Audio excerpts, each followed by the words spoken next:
আমরা আমার কাছে আজকে সকাল আনুমানিক 8টার সময়ে একটা অচেনা নাম্বার দিয়ে ফোন আসছিল দক্ষিণ মির্জা এরিয়া থেকে। তো আমাকে ফোনে বলে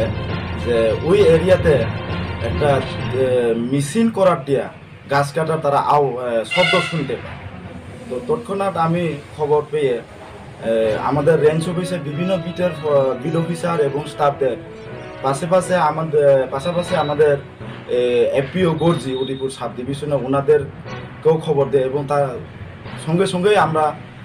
উক্ত এলাকাতে যাই এবং তল্লাশি চালিয়ে আমরা শুনতে পাই ঠিকই মেশিনে মানে গাছ কাটতেছে। তো আমরা তাদেরকে ঘেরাও করে যারা গাছ কাটে তারা আমরা ধরতে সক্ষম হইনি, যে দুষ্কৃতীদের বা বন দস্যুদের, এবং আমরা